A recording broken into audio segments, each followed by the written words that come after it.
Everyone, welcome back to my our YouTube channel. আমার YouTube চ্যানেলে সবাইকে স্বাগত জানাই।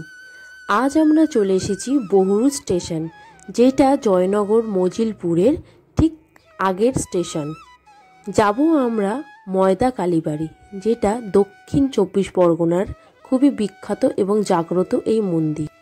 ট্রেন লাইন পার করেই ডান দিকের যে গলিটা তোমরা দেখতে পাচ্ছ, এখান থেকে সোজা হেঁটে গেলেই মিনিট 2-3 মতো হেঁটে যেতে হবে।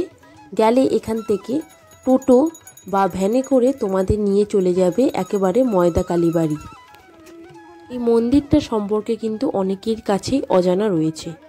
এখান থেকে টোটো আমাদের নিয়ে যাবে, তার ভাড়া কিন্তু প্রতিজন 10 টাকা করে। ভিডিওটি শুরু করার আগে যারা এখনও আমার ইউটিউব চ্যানেলে সাবস্ক্রাইব করনি, তারা অবশ্যই সাবস্ক্রাইব করে দিও। আমি এখানে কিন্তু একা আসিনি, আমার পরিবারকে সঙ্গে নিয়ে এসেছি এই ময়দা কালী বাড়িতে। এই যে রাস্তাটা চলে যাচ্ছে, এই রাস্তার বাঁ দিক দিয়ে গেলেই কিন্তু ময়দা কালী বাড়ি।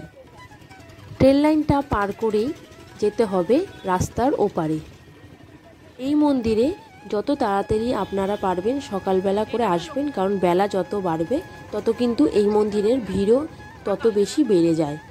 আর ডান দিক দিয়ে যে ট্রেনটা চলে যাচ্ছে, এটা কিন্তু দক্ষিণ শাখার ট্রেন। ট্রেন লাইন পার করে আমরা সোজা এগিয়ে যাব এই মন্দিরের উদ্দেশ্যে।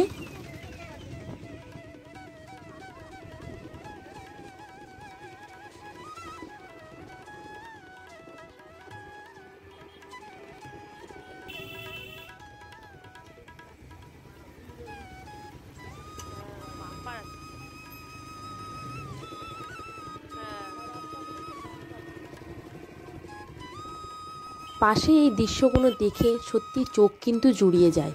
আমরা চলে এসেছি, ডান দিক দিয়ে অন্য রাস্তা চলে যাবে, আর এই সোজা রাস্তায় দিয়ে চলে আসলে কিন্তু ময়দা কালীবাড়ি। সামনে বাঁদিকে কিন্তু তোমরা এই মন্দিরের চূড়াটা দেখতেই পাচ্ছ।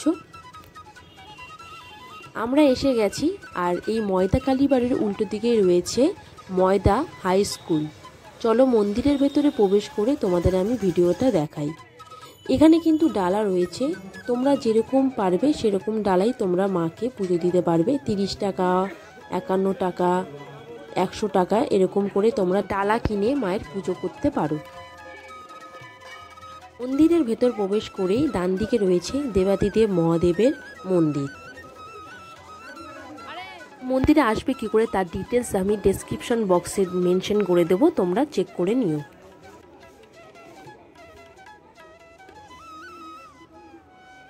এই মন্দিরের ভেতর একটি পুকুর রয়েছে, আর মন্দিরের গর্ভগৃহে ভিডিওগ্রাফি কিংবা ফটোগ্রাফি অ্যালাউ না, তাও তোমাদের আমি দূর থেকে ভিডিওর মাধ্যমে দেখাচ্ছি।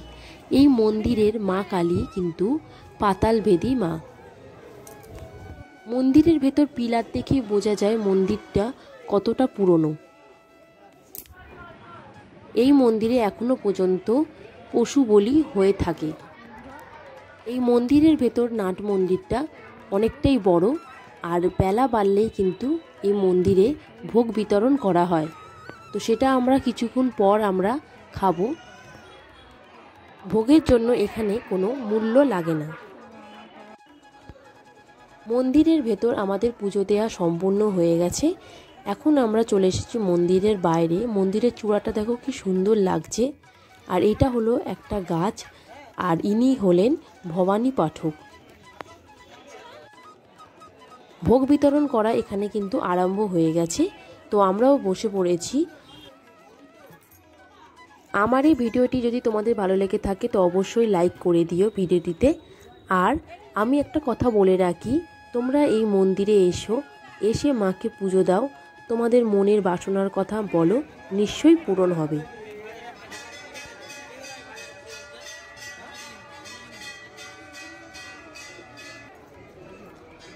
খিচুড়ি দেওয়ার পরই এরা দিয়েছে আলু ভাজা, পটল ভাজা, কুমড়ো ভাজা, আর তারপরে কিন্তু আলুর দম দিয়েছে। তারপর দিয়েছে বাঁধাকপি, চাটনি, পাঁপড়, পায়েস, শেষ পাতে এখানে একটা করে রসগোল্লা দিয়েছে। আজকের মতো ভিডিওটি আমি এখানেই সমাপ্ত করছি। ভিডিওটি কেমন লেগেছে আমাকে অবশ্যই কমেন্ট করে জানিও, আর ভালো লাগলে আমার ইউটিউব চ্যানেলটিকে সাবস্ক্রাইব করে দিও। দেখা হবে আমার নেক্সট ভিডিওতে।